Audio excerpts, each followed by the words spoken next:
Stuart was John's friend mainly from art college. Stuart was a very good painter.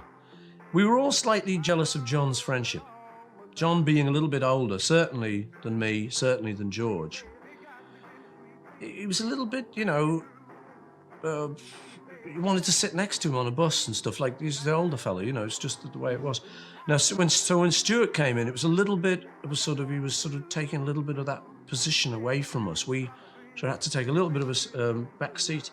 The famous stories where he sold his painting to John Moore exhibitions, something like that. So the question was, what do you do with 75 quid?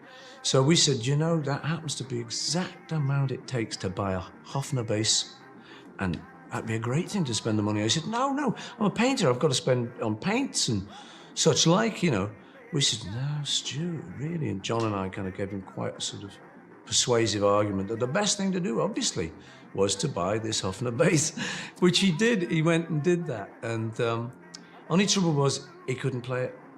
But it was better to have a bass player who couldn't play than to not have a bass player at all.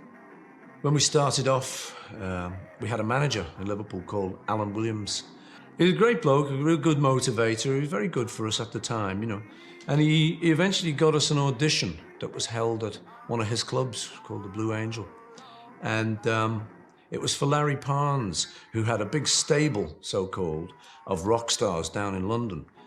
We eventually got the audition. I think Larry picked up quite a few Liverpool groups at that audition. As a record, this is us at the audition, this is something for Larry to take a look at or whatever.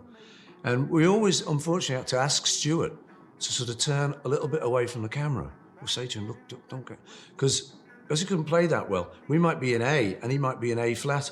And we thought someone would spot this, because we always looked, see where people were on the guitars, see where they... So we'd ask him to sort of turn away a bit. And so there are a few photos with Stuart moodily with his back to the camera, That was the reason there. But anyway, it was a pretty pathetic tour.